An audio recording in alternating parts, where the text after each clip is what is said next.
Coming from the Caveman Studios in Buffalo, New York. Welcome to Caveman Corner with your host, Jeff. Captain Caveman! Thanks. Click subscribe and the bell. Do it now! Hey, we're live here at Caveman's Corner with Justin T. Manning, the new voice of K4. Welcome to our show. I'm sorry we didn't get you on before the fights, but we got you now, man. How you feeling? Mute.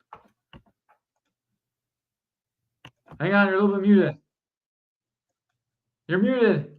You're muted, man. We can't hear you. Of course, it starts off that way. It's kind of reflective of like the New York Giants season right now. We're losing, no. but you know what's cool? You know what's cool though? The Bills probably have my back. We're currently down 14-7. Who do we have? Josh Allen's throwing the ball. We got second quarter, 13 minutes remaining. But what's going to make up for this, win or lose, is the K4 December 9th show. I'm excited. Let's rock. Thank you for having me. Man, that was a really good plug. Dude, so first thing I got to ask you, man, is did you bring that mic in? Where did you get that cool-ass mic from? Oh, man. Well, shout out to the K4 crew. The production crew had just met with those guys literally 2 minutes before we went live. I asked them for the microphone. It's not a Steinheiser like I'm used to, nor a Shure, but I always carry a mic flag. And when I work for a promotion, I always try to personalize that mic flag because you never know how many cameras you're working with. Being with this production crew for the first time, I think we had 3 different cameras, a hard camera in the front, 2 guys with the camera on the sides. I knew all 4 corners needed to see all 4 sides of the mic. As far as the mic screen, I knew that your colors were yellow. So I give you a hint right now and a spoiler exclusively for Caveman's Corner. The mic screen will be blue December 9th. I love it. That's awesome. I love that you got it all planned out. That's so cool. We had the local commentators in, but man, you're coming from far away. So we appreciate you coming in. How did you get involved with K4? No doubt. By way of Brooklyn, New York, East Flatbush. I've known the guys at Gamma for quite a while, and I got a chance to be in touch with Keith Forrant. Shout out to him, founder, promoter within K4 Fighting. And he saw my promotions and my promos and said, hey, are you free on this date? I said, absolutely. So after sending him my stuff, I started researching what you guys do on the YouTube channel. Be sure to like and subscribe, plug. And I had a chance to see how you've done with other ring announcers, but also have a chance to work with you, Caveman, and to laugh at the memes by Ray Arias. I knew this was going to be a great time, and then he just plugged his way with the production.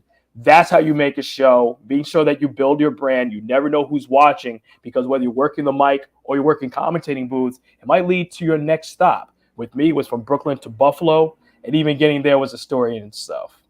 Man, let's hear that story. How did you Get all this? All right, that's a good segue, dude. You're really good at this. Yeah. Can you tell I got a little bit of background? I can tell. What's interesting is I almost couldn't make the show thanks to a really interesting airline. So this airline decides to not check a bag that we flew down with, because they couldn't put it plain side. We were supposed to show up in Buffalo before 2:00 the same day of the show from Dallas. So we were supposed to fly from Dallas to Washington, be at Buffalo by 2:00.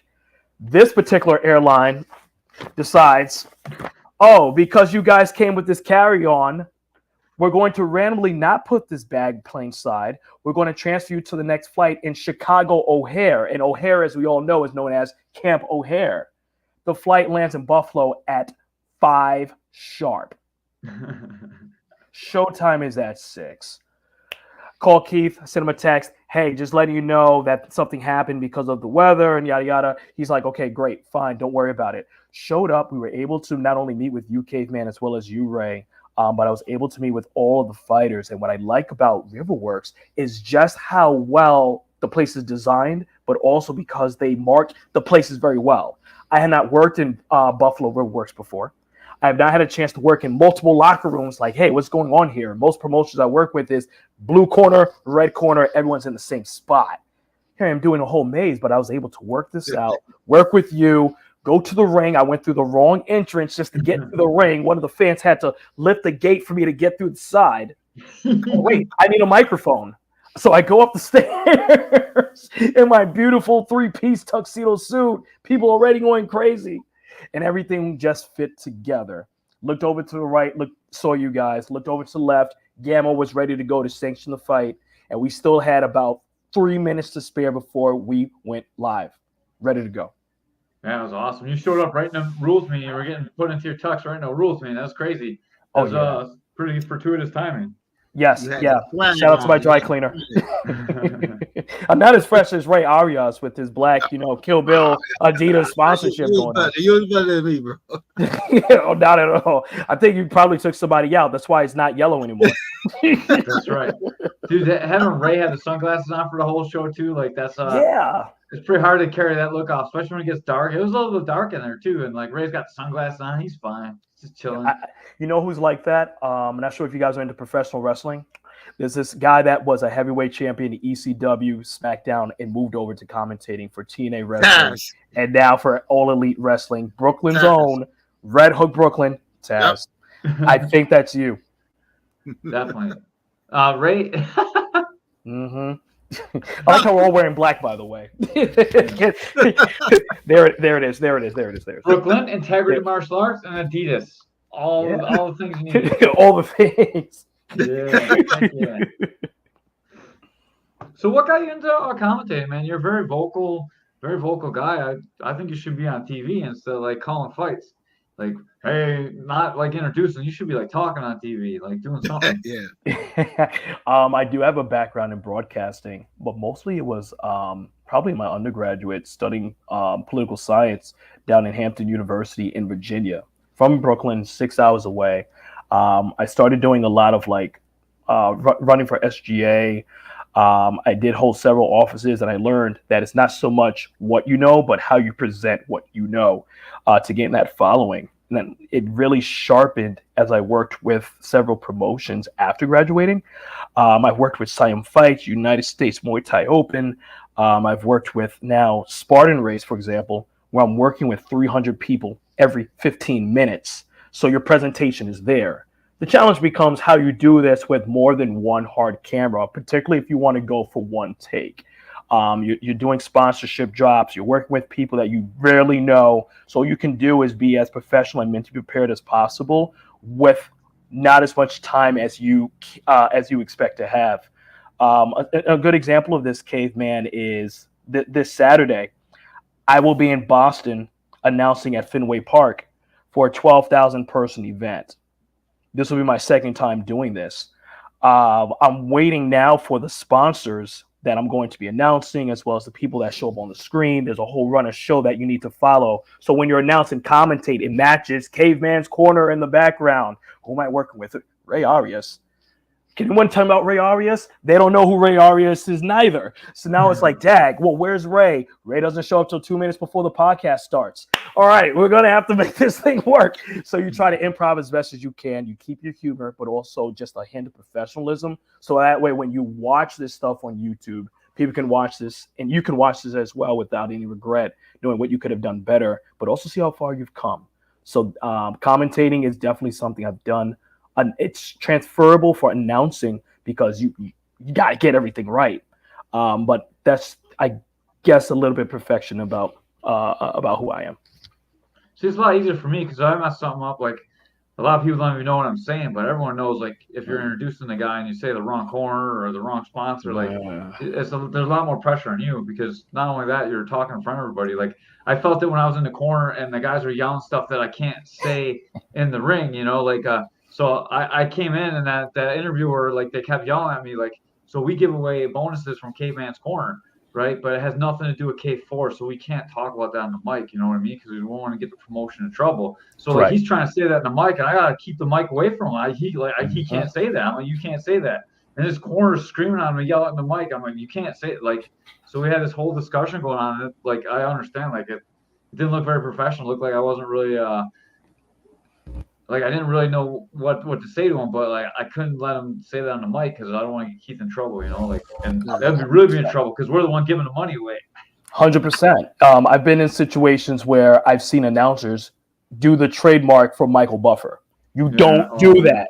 Don't do that. I've seen announcers hold the microphone wrong. Are you rapping or are you announcing? But I've also seen broadcasters drop sponsors that they're not supposed to because people are very quick to quote to use IP. And pay-per-views, you have to pay a certain percentage to play music, quote sponsors, and of course be at the right place at the right time. If not, I passed this book about this morning. All it takes is for you to be in the wrong place and someone's taking a picture of you. There's currently an NCAA investigation of a football coach being accused of stealing signs just because he was sitting behind the visiting team's bench. Nothing to do with this, allegedly. And they just happened to find this one picture. I don't know what the picture is. It could have been a picture of me and my friends. Oh, wait, that was Caveman there. Why is Caveman in Kaylee's picture? Things happen. It's a professional thing, so you got to just hold yourself to a higher standard, and I definitely understand that. If not, you're definitely going to have Keith in your ears saying, bro, we're not sponsored by Ray Arias. What are you doing? Exactly. And like, not only that, they can get in trouble because the amateur shows, so the amateurs can't get paid. That's why we try and get them money. So like, that's against a lot of things. So like, it gets the whole show shut down. So we had to make sure that it doesn't get out on a broadcast. But like, it's something that we as a podcast want to do because, man, me and Ray both fought. We understand how tough it is to do it as amateurs, and K4 gives us opportunity. So I want to give back, and we raised $800 to give away, and like we gave away to the fighters, like, and we want to get the goal higher and higher. We want to give away 1,000, 2,000. We want to make this the biggest show in the Northeast, but like, it's got to come out of our pockets. They can't help us, Shout out to you guys. You guys, again, are providing a pre-professional platform for Western New York, and you want to take over the Northeast, do it. But you need the funding, and the professional way to do it is to continue to build that brand. I'm loving what I see so far in your collection and your podcast. Yeah, we got JCR Transport helped us out, gave us some money. I have some personal sponsors that don't want to be named out, but they give money to hand out to the fighters too. So everyone's doing it, and it's important for the community. We all love the CK4. I do have a question. I actually have two questions for you. Number one is, I saw the first UFC, and that's what really made me want to fight. And Rich G-Man Goins, I forgot how to say his name, was a ring announcer. Yeah, and he was always like, Gracie, like he said twice. I know it's an old boxing thing too, and I love that you did that at the show, and that really made the whole night for me. What made you do that, and like, where did you get your style of calling the fighters out from? That actually comes from, I'm a student of the game, so the guy to me that's in the game, and there's a few, Joe Martinez, Bruce Buffer, Michael Buffer, Jeremiah Gallegos, and of course Dave Diamante. Dave Diamante is now the voice of DAZN Boxing, and what's the connection I have with Dave Diamante besides watching him, he hosted my 29th birthday party when he had a cigar lounge and on South Oxford Street in Brooklyn, before I was even announcing or coming to West New York. So watching his stuff encouraged me to subscribe to DAZN, study his stuff, watch him. I would fast forward fights, start a new fight just to watch how he would present himself. He had the suit. He has the dreads. I used to have that. That phase is gone. I had it in 2006. You'll never see it again. Snap music is done. The franchise boys, that era of Justin, you're not going to see. So what I can do now is do a little 90s part and be the best father I can be. So Dave Diamante is someone I watch, and he has always pronounced the last names twice. He does it, and I do it, because you never know who it is that's watching, but also listening. When I spoke to Keith Ferrant about K4 Promotions before, I want to ensure that if I'm announcing a fighter, the fighter, myself, and whoever who's not familiar with K4 fighting would clearly know I am saying Ray Arias. What's his name? Arias. Oh, okay. Let me go back and watch this if I have a chance to watch the pay-per-view. And if not, you know that it's Caveman, Corner. That's how it is. It's very old school. It used to be the way back in the early 20th century where they necessarily didn't have a Shure or that microphone that we're speaking about now. So there was no real production. Just watch the microphone drop and you hope those one or two speakers can catch that I said Ray Arias. Who? Arias. It's kind of like when Caveman mentioned in the previous answer how Buffalo would say things on the microphone. You just got to make sure your presentation right, because definitely Buffalo, while I love the energy, the things I was hearing inside of the ring, they didn't need a speaker for that neither. Especially the results of bout number 1. I was like, oh my gosh. All right, it's loud. Okay, this is going to be a long night. So that's why I do the names twice. Very clear. I love it. The fighters deserve that as well. I think so too. I think that's a really cool thing. I always wanted someone to say my name twice, and it never happened in all my fights. So I'm a little sad about that. They were trying to tell you to do commentating.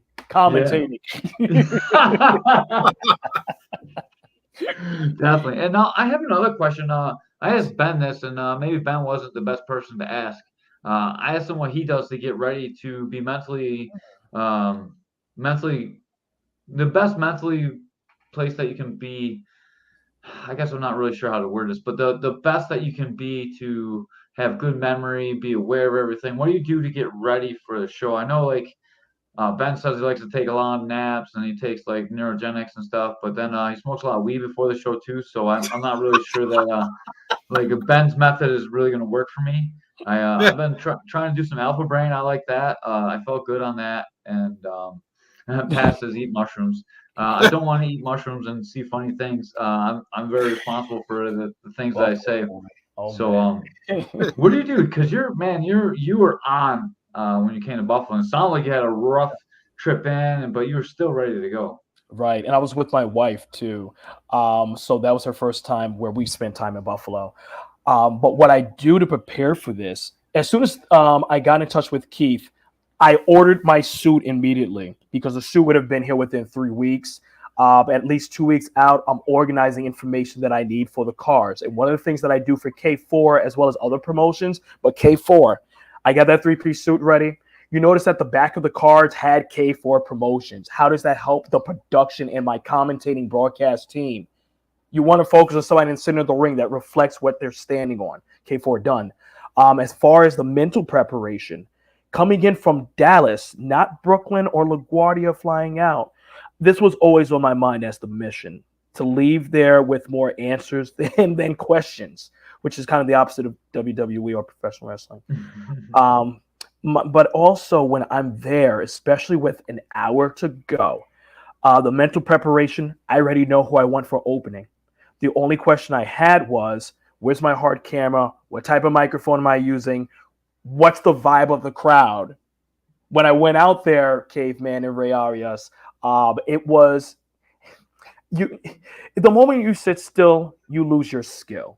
I've been announcing almost every weekend, either virtually or in person in front of 8,000 people, because the previous weekend I was in Grand Rapids, Michigan, ready to go. How many bouts there is, who didn't make weigh-ins, and it turned out with K4. Shout out to you guys. You guys stayed with the 16 fights. Thank you. I was ready to go.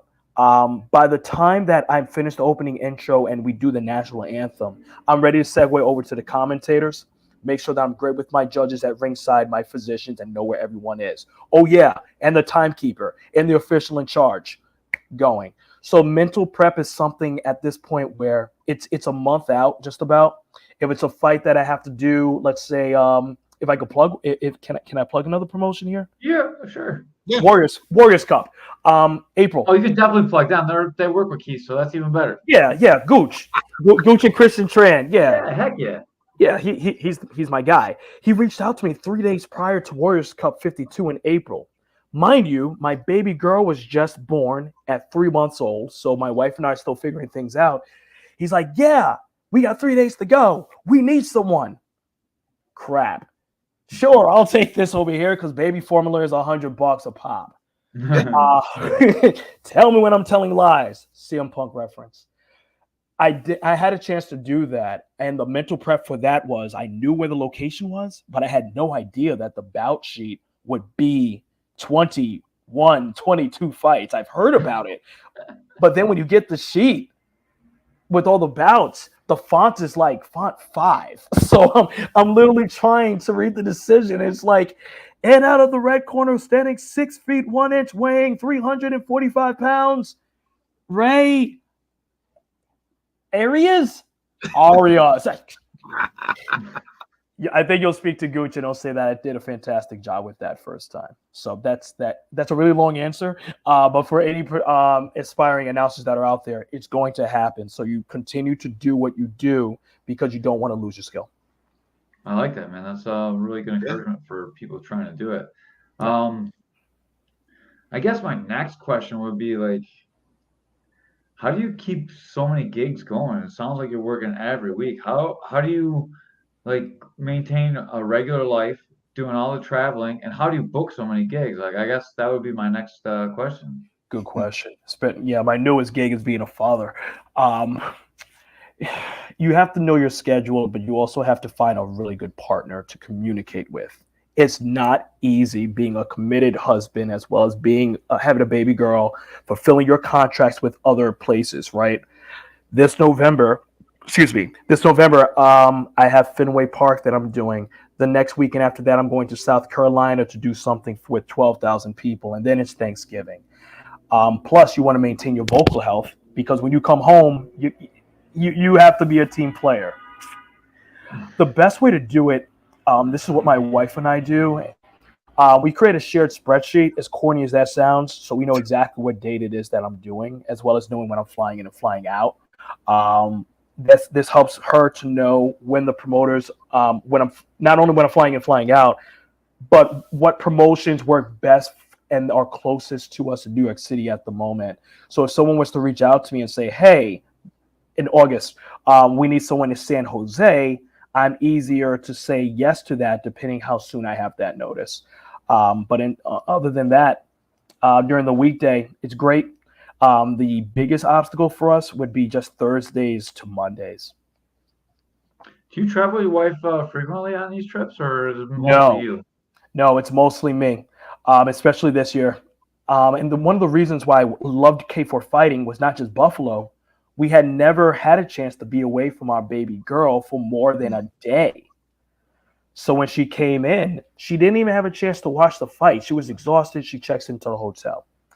But I wanted to make sure she was great. We checked out Niagara Falls for the first time, which is something our parents did not have a chance to do. And our parents are both from Brooklyn, New York. So our instructions were very simple. To have as much fun, but take as much pictures as you can. Maybe a year from now, we could bring our baby girl, Brooklyn, with us to K4 and experience Niagara Falls as well. What do you think about Buffalo? So I came in with United Airlines, and I only didn't really have a chance to see much of it. And even after the show, it was dark, so I couldn't see it. But driving to Niagara Falls, no complaints. It looks really nice and homely. Other than Niagara Falls and riding on Uber and Lyft, there's still much to see. I see this mostly a college town, UB.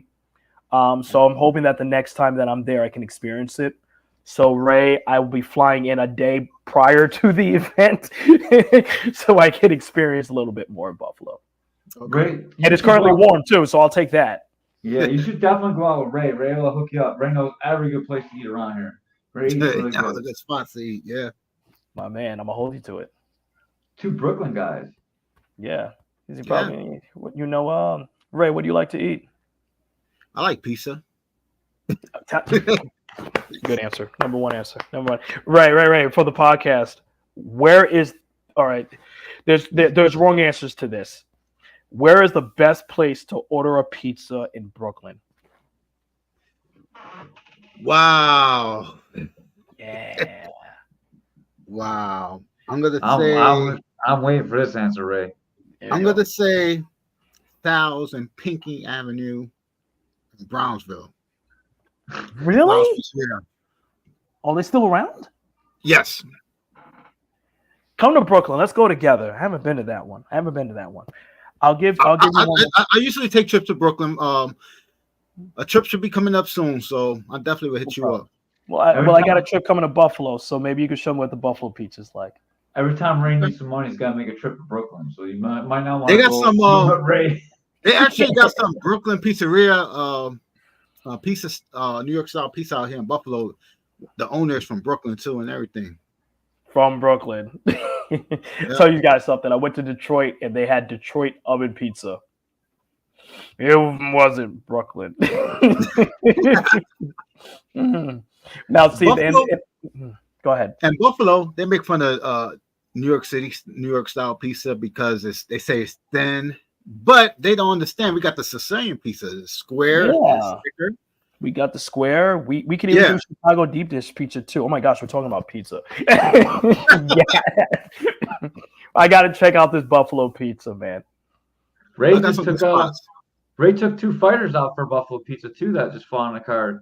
Took out Anthony Mixon and Josh Reichart, and got Yep. Oh, those 2 guys are awesome, man. Reichart. Shout out to Joshua Reichart.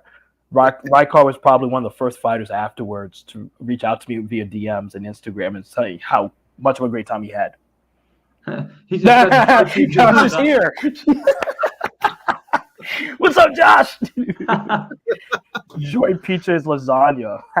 He said it. I didn't. I agree with that statement. What did you think about the 765 guys? Did you run into them? The 765 guys, yes. It just so happened that the 765 guys was I think it was the 19-year-old 265-pound division. I forget his name respectively at the moment. Xavier Carter. Yeah, Xavier Carter's.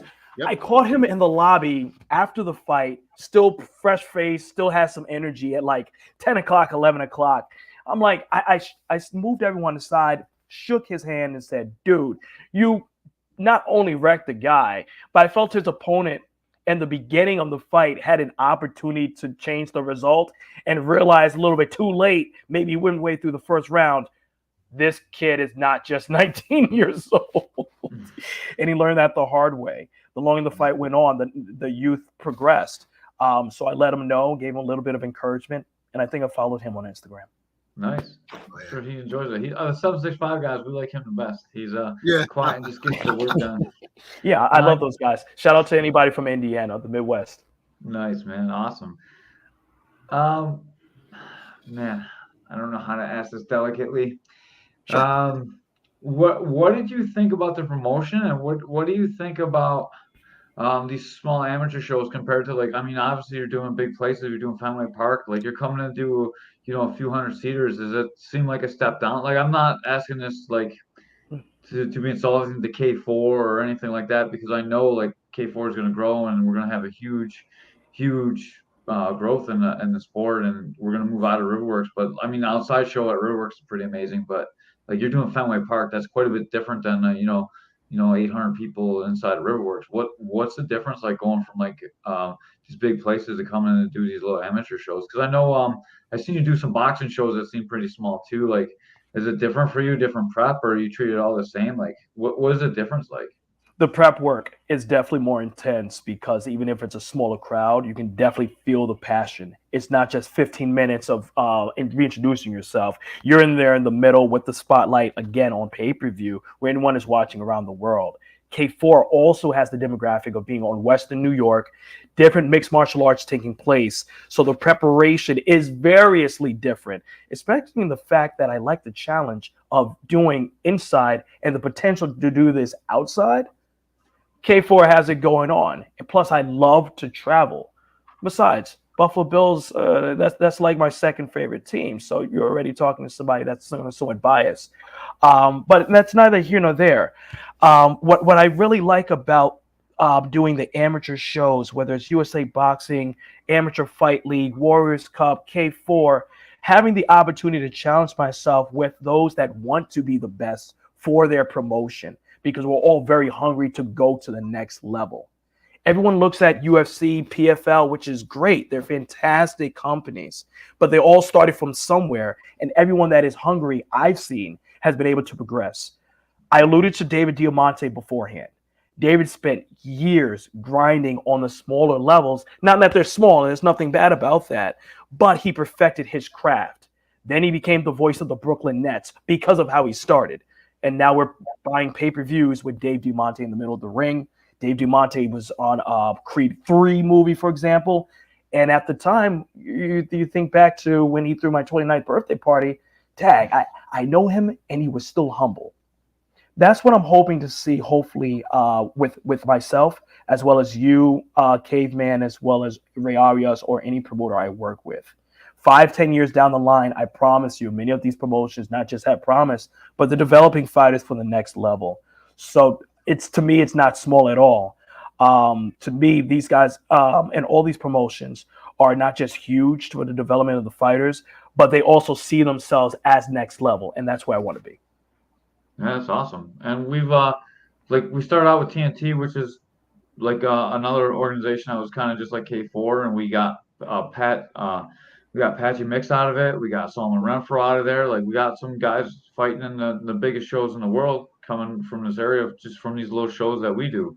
And it's always great to see that happen, and we expect to see it more and more and more as you know the area is getting really really good. We had Piers was there. He's he's going to be fighting all over the world. He's going to be on big shows. He's just there at K4 Corner, people. But man, nice. And see, it's not even just the matchups you guys have. The fact that you have high grade cameras, you're doing directing, we're doing sponsorship drops. This is what the next level entails. The only difference is we're just doing it now in 2023. So I'm really excited for the next couple of years. And the fact that I can YouTube and do research on who the heck is Ray Arias, who the heck is Caveman Corner, what's their intros like. I've seen it. And I've watched how your podcast has only grown. So why wouldn't I take this interview? Why wouldn't I do K4? Yeah, we love it, man. Yeah.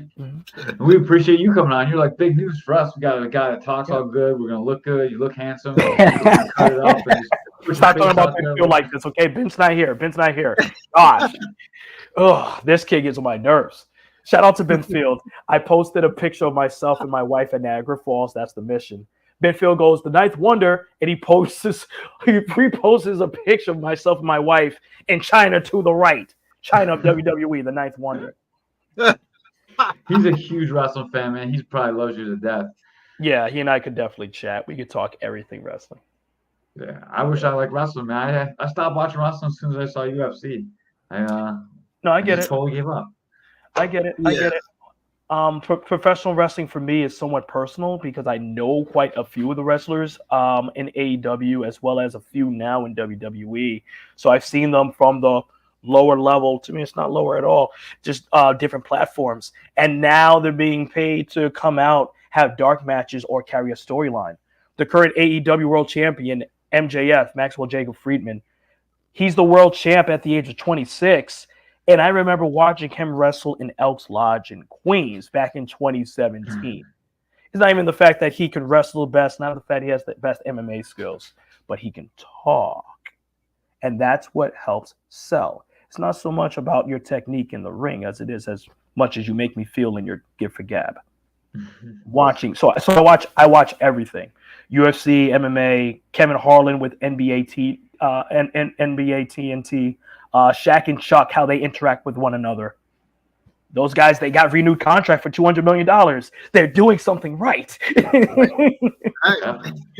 what I'm saying. So the announcing thing is like, and then it comes to commentating. I'm going to look to you guys and say, so Ray, how do you get that $150 million deal? If me and Ray got a $150 million deal, we're not being no humble guys. We're gonna live large. Yeah. Feel like you got peons wearing jumpsuits. Be doing a show in a suit. So you call a lot of stuff. I'm sure you call pro wrestling, you call MMA, you call boxing, you call kickboxing, you call Muay Thai. Like you announce like all these shows. What is your favorite thing to announce, and what's your favorite? I guess not even combat sport. What's your favorite sport to watch as you're announcing it? Oh gosh, my first sport that I fell in love with was honestly baseball. Probably back in Little League, Canarsie Park. Shout out to Brooklyn. Seaview is where I started for like the first 5 years. As far as knowing there was commentating towards this, as I grew up, I started following NBA TV. Marv Albert was always the lead for the New York Knicks. Yep. And now here it is with Muay Thai. Here it is with K4 MMA. It's not necessarily that I have a favorite because I may be asked to commentate, do broadcast, or announcing. It's just more about the challenge at this point. And what I love about the challenge right now is announcing the title fights. I have not had an opportunity yet to announce a title fight for K4. So if that is possible, and I feel like that is for maybe December, cards being built, that can help sway opinion very quickly about where it is that I show favor to. That was a great way to avoid the question. Yes.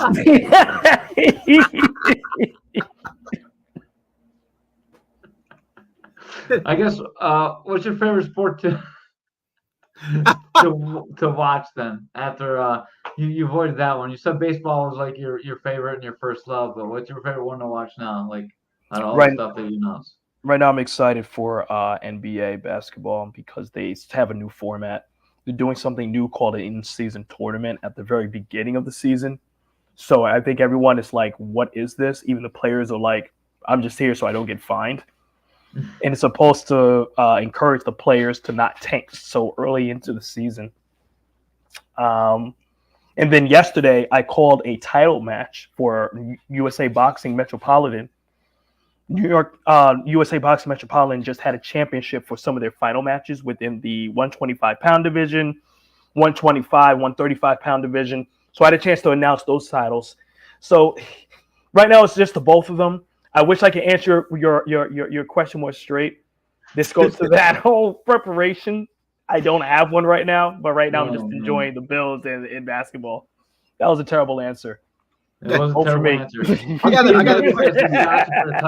a question. Who you got? You got the Jets or the Bills when they play each other? Who you go? Gosh, I'm gonna go with the Bills. I'm gonna go with the Bills. Here's why. The Jets had a chance with Tim Tebow. You guys made a joke of him, and then you guys butt fumble with Mark Sanchez. There's no coming back from the butt fumble, Mark Sanchez. And then, of course, with Zach Wilson, can you really just blame the guy? I mean, you don't have many options. My number one team, Ray, is the New York Giants. We beat Tom Brady twice. No one else can say that. Helmet catch and Manning can. No one else has that. It's easy. But number three would definitely be probably the New York Jets after Giants and Bills, because it's New York. New Jersey. It's been a very sad season. Yeah, I don't know why they do this. They're both playing MetLife. I got to pay $16 to get over there. Doesn't make sense to me. The only New York teams that I understand are the New York Mets and the Yankees at this point, and the Knicks. Yeah. Even the Brooklyn Nets are, well, let's leave that alone. Have you ever called anything at Madison Square Garden yet? No, but I will say stay tuned. We'll see what 2024 shows. I would love to have my friend Pat Mix. He finally fought there, and he said it was like an experience that's like it's hard to put into words. Like that arena is just something special, and everyone I know that's from New York, I asked them like, have they been in there? Have they called something in there? Have they fought in there? You know, like I think that's just like the mecca of fighting, and I think it'd be super cool to hear about that stories from there. I also call college basketball. So a friend of mine works for the scores table for the New York Knicks. He had a chance to let me see how they do things behind the scene, as far as a run of show for dead balls, for timeouts, for halftime.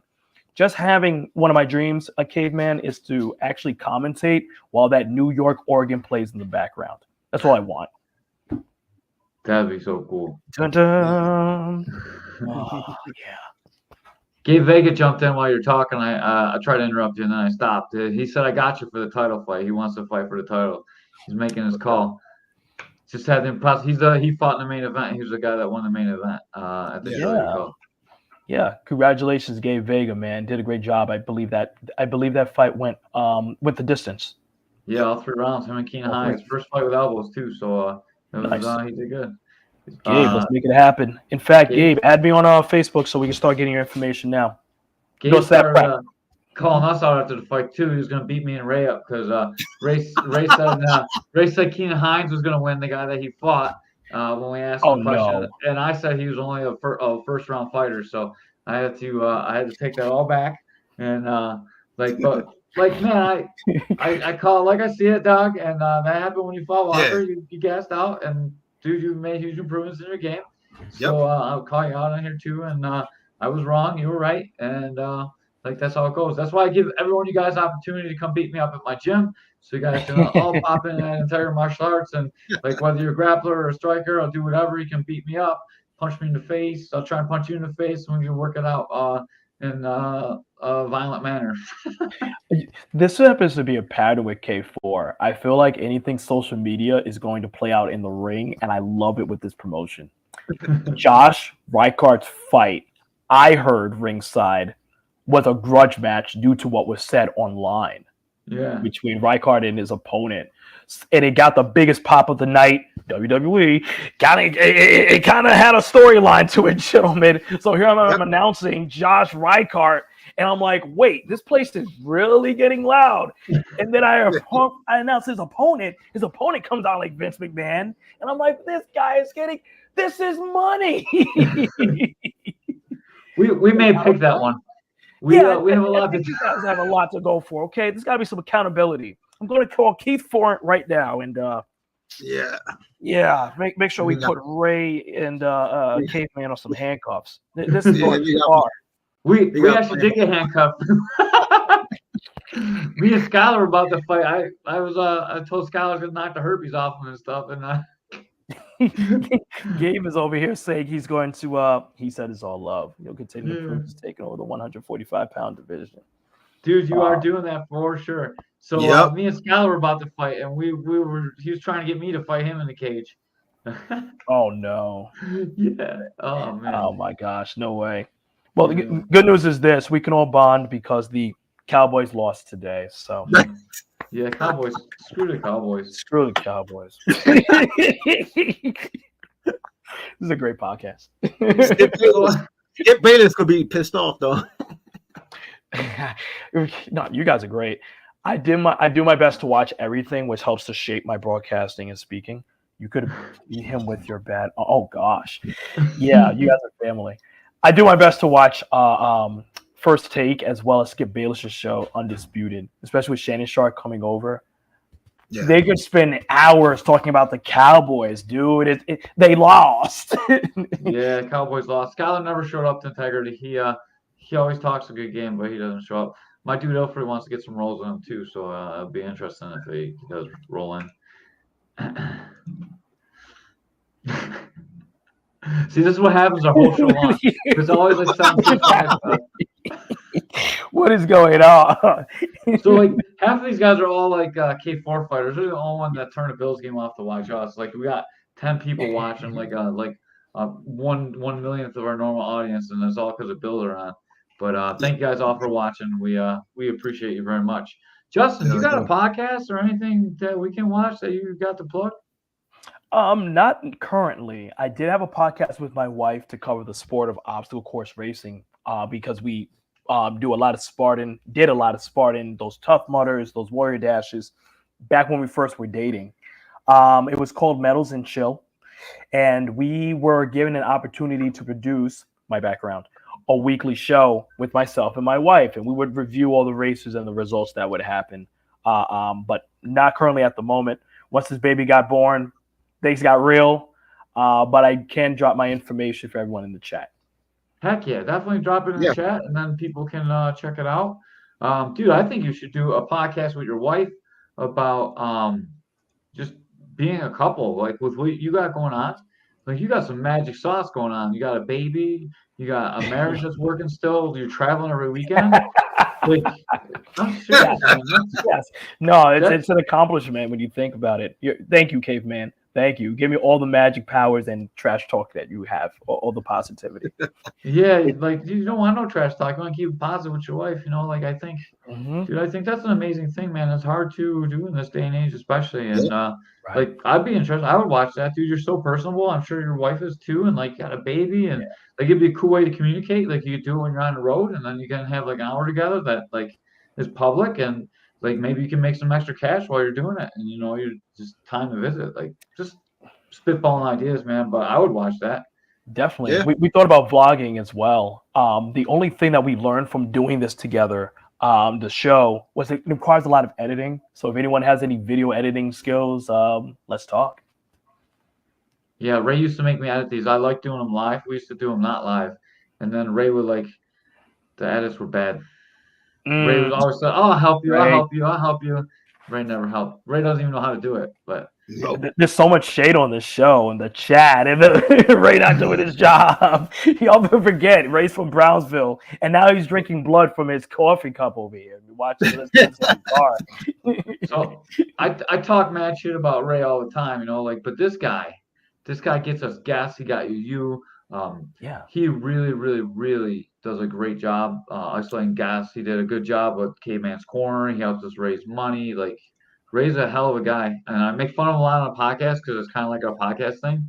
But like, as soon as the cameras go off, I'm always really nice to Ray. Well, not all the time, but most of the time. Yeah. Yeah. No, I always I can feel it. You guys have really good chemistry, and I love Ray's memes. I'm like, who is this guy sending me a message? It always has that same stupid face of Ray doing something with like Mariah Carey's body for Halloween or Christmas, replacing Caveman's face. I'm like, yeah, he's personable. I can mess with him. I got a question for you, Ray, that I've been meaning to ask you for like years now. So What's back up? when I came out of retirement and I body kicked that guy in 4 seconds and knocked him to death, did you edit that photo where he said I was an old guy? Did you do that, or did he really do that? He did that. Okay, because it looks just Yeah. like all the edits that you do now. And after I saw it, I was thinking about it. I was like, man, did he do that? So I beat that poor guy up. And I thought that might have been No. He did that. He was making fun of you. I'm glad I beat him up. They was making fun of you, Caveman. So they did. I ain't do that. They did that. I'm always trying to whore Ray out to make $20 from him taking off a shirt. That's true. So Let's go for 40. two times now we got $20 donation for Ray to take his shirt off, and I think we might have to start charging Ray to keep his shirt on. Maybe Oh, get snap. more donations that way. Ray, maybe it's $50 you take off the track suit, so it has to be the top and the bottom. Oh man, don't put the bottom on screen. He's not wearing bottoms now. You'll never know. Who's That's a that? good question, Nicholas. Who's doing this? It's probably Skylar. No, he ain't doing that. He don't got the computer to do that. I'm with Yeah, Pat internet's too. too bad. Shout out to Pat. Inflation is crazy, man. Yeah. Inflation, baby formula, all this stuff, Pat. It's I'm coming to Buffalo all the time. Try coming to New York where we charge $23 to bring your car into Lower Manhattan. I live here. What am I doing? How was the cost of living? The huge difference in the cost of living when you came to Buffalo. Was it nice? It looked peaceful. It felt much more affordable and homely. When you live in New York City, being in Brooklyn, you kind of expect the gas prices to remain $2 max back in my day. Being in Buffalo in 2023, I had a chance to pass by a few of the gas prices. I realized everybody's catching up to be the standard of close to $4, whether it's here, Michigan, San Jose, Little Buffalo is right there. And it's not even a New York state thing. I'm just seeing it from the places that I travel. It sucks, which is why we build so much value with ourselves. When we go ahead and we do these recordings of these podcasts, we're always looking for, let's be real, we're always looking for another stream of income, but also looking to be the better professionals we can be. So, yeah, inflation does suck, but you know what? I'm going to keep doing my thing and be professional. And I know that I want when I have a chance to feel it so much. And shout out to you guys for providing so much money and fundraising for the amateurs who are not even doing this professionally. Hopefully, it helps them a little bit. Hopefully, man. I know like $200 is not a lot of money, but man, if I could afford to give you guys more than that, I would. I gave away more than I made, so. No, you guys deserve that. I'll do it for you in the chat. I'll do it in the chat for you guys. All right, man. But like, I love these guys, and I want Keith to be successful, and I want every one of these. I want someone to come on K4 and be a world champion in Muay Thai or world champion in MMA. Yeah. Heck yeah, definitely. It's so funny that I'm running into you guys. Shout out to Gamma. By the way, I was watching some of the fights that Keith was able to give to me. As far as helps more than the money. Love what you guys do. Oh, you guys got a compliment from Gabe Vega. Shout out to him. Yeah, especially after we talk shit about him. I think my little messages motivated him. Like, you know what? Let me be nice to people. It pays to be nice. It pays to be nice. You never know who's watching, bro.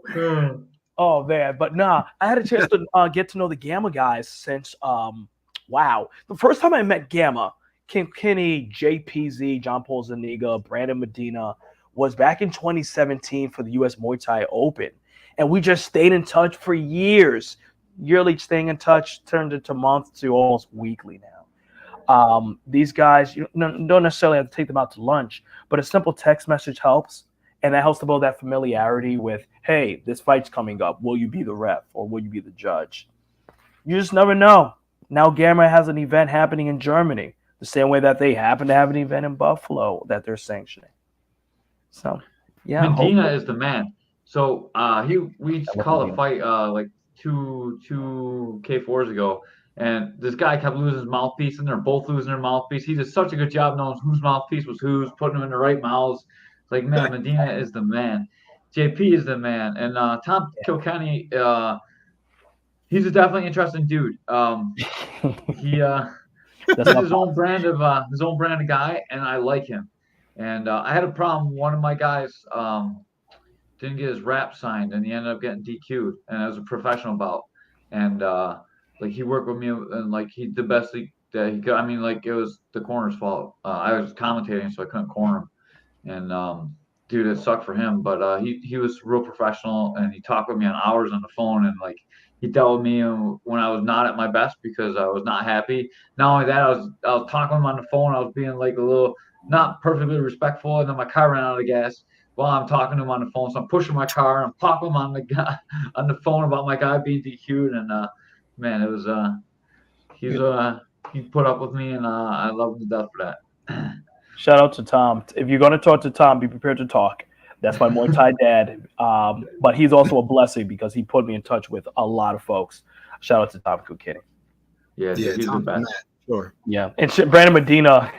Brandon is such a hip hop head. When the fighters were coming out, we're from the 90s, right? We're born where it's easy to go. Diamond, DMX. DMX came out and we're like, oh, I remember this album. This was Double Diamond, because what's crazy about DMX, real quick, rest in peace to DMX, he's from Yonkers. He dropped 2 albums in the same year, and they both went diamond. Yep. What? And now to watch this be so prevalent in 2023 at your promotion is kind of speaks to his legacy of hip hop. Brandon and I were just bonding about that when it was off camera. So just to let you know, Brandon's very personable. That's awesome, man. I like both those guys are awesome. I like Gamma. Gamma's top notch. They did a really good job. They've been doing a really good job with K4. And shout out to Janelle Rodriguez as well. She was the timekeeper. I believe she was timekeeper as well as the officiant. Yeah, awesome work. And oh man, I forgot the production crew. Production crew at K4 was awesome. I'm sorry, SKS, I believe it was. They did an amazing job. They were great in the truck. The replays were on point, except for the one replay where we needed the knee, and they didn't show us the knee. So sorry for that. It was awesome. I'm sorry I got called like it was. There was a possible illegal knee, and I thought I saw an illegal knee, but the replay, they tried to replay it 3 times. The truck was like, yeah, we got it, and they never got it. So we didn't see. So I'm interested to see. The guy's corner was sitting over the top of me, like looking at the replays. He's like wanted to see, like so was that Bubba? No, it was not Bubba. It was actually Dub. So Bubba, they escorted Bubba out because he was like trying to fight everybody. Him and He was pissed. He was pissed. They were mad. It was that fight that got stopped a little bit early too. Where the TKO, that one. By the inches of the cage, right? Yeah, Bulia and the German name guy, Derek Stabovitz. Yeah. Yeah, that fight. was crazy. That was crazy. That was the only controversy tonight, really. Yeah. No, shout out to the production crew. Even on the inside of the cage, for anyone that's watching this, they were the most communicative crew I have worked with inside of the octagon. They were letting me know, hey, there's 30 seconds before we come back. My job as the announcer is to communicate this to Ray and Caveman, who are part of the broadcasting team. Hey, guys, get that little sip of water in. We're about to go live. Where's the hard camera? Now the hard camera guy is starting to move into position because he didn't know we had 30 seconds left. and we were able to do that. It's just magic because eventually you don't have to. Eventually, the nonverbal cues start to be leadership. Yeah, dude, it was great. It was really good to work with you. I think we Yeah. had a couple hiccups, but it was a really good first show, and we're only gonna get better on it. I'm sorry, I dropped the ball. Ben had to use the bathroom, so really Ben dropped the ball. He can't hold his pee. There was no break in the show. Had to be the ball head guys, Ray. Yeah. So he had to run to the bathroom, and he's the guy that cues Justin to let him know it's time to announce. And then I'm still talking, and Ben usually he cuts in and cuts us short so we can get to the next fight. And we just fill in space till then. So I'm filling in space, and then I didn't realize Ben wasn't there to stop me, so I just keep talking like I always talk. Mm-hmm. And then I look over and Ben's not there, and I'm like, but you already started, so it worked out really good. I apologize. That was on me. And All good. That was all good. That's on my Ben. fault. Ben should have definitely told you or Ray, hey, this guy needs to know when we're going, guys. We're trying to be out of here before 11. Respect to Caveman and Ray. Crazy that Ray sure is still on this far into the podcast. I know you need some money. Joe, the ISKA is awesome as well. He works for the ISKA. That's Joe Wall. He's an awesome guy too. Yeah, they do the FCP shows, and man, there's another FCP show coming up soon, and Caster Cones is coming up soon. I think Joe's doing Caster Cones. I'm pretty sure that's ISKA. So I'll be seeing you in a couple weeks, Joe. Man, you got anything else, Justin? Sure. This Saturday, I told you guys I'm at Fenway Park in South Carolina. I'm very much looking forward to Arctic Blast returning to Buffalo. I'm hoping that my wife will be able to join me for this one.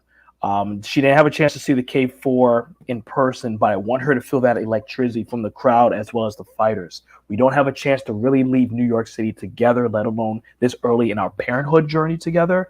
But at the same time, she has always been in my corner. And I'd also like to thank you, Caveman and Ray Arias, for welcoming me before you had a chance to know me. That is huge. It's not just, hey, come on. No, in this case, it was, hey, this is who we are. This is what we do. Prepare for this. And it goes without saying that your podcast really does help the community. I love what you guys are doing as far as building West New York, as well as reaching out to the Midwest to grow the sport of Muay Thai as well as MMA. And Keith Foreign is a great friend of mine. So any friend of Keith, I know is already family. So thank you guys for having me.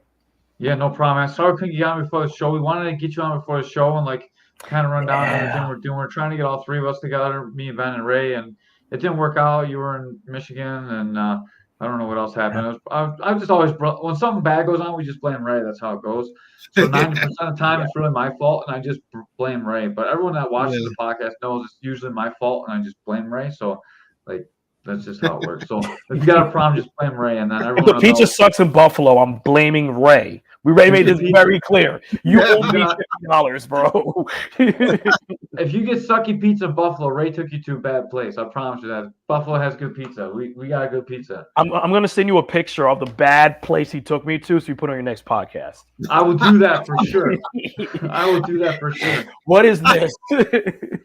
Why did you go there? Ray, they must owe Ray some money. They talk about New York slices. They talk about Chicago pizza being soup. This is nothing but tomato.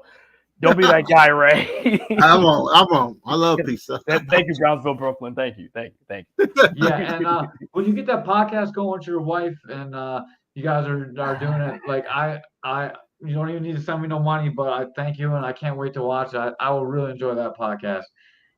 Thank you, brother. Appreciate it. I'm telling you, you should do it. You should definitely do it. Yeah, we got to get I would love to come back, or at least have you guys meet with her eventually. It's inevitable.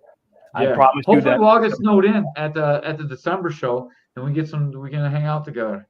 I'm not sure if she would like that because she's a little mama bear right now, but it'd be cool. She'll take her time.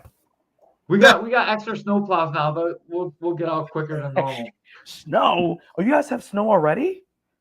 No, yeah. Already snowed here, yeah. Good. Because today outside here in Manhattan, we just had the marathon all day, and we live along the marathon route.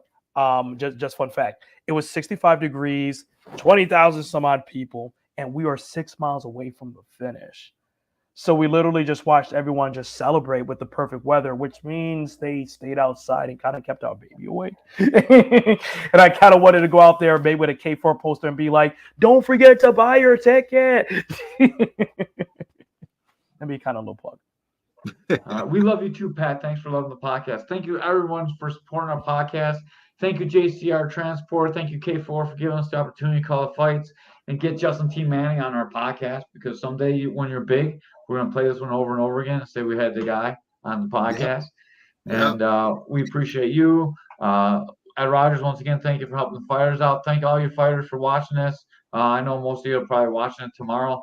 Hopefully the Bills won and we're not getting shellacked right now. I haven't been watching because I've actually been paying attention to podcasts. Ray hasn't looked at tentacle porn at all during this podcast, so I'm a little. You got him away from his porn addiction, so I want to thank you, Justin. That's a great thing. What? Oh my gosh. I don't know what's worse, putting my name with that or this score right now with the Bengals and the Bills. Oh, don't tell me. I don't want to know. All right, guys. Like always, thank you from Caveman's Corner. We appreciate you, and we're out.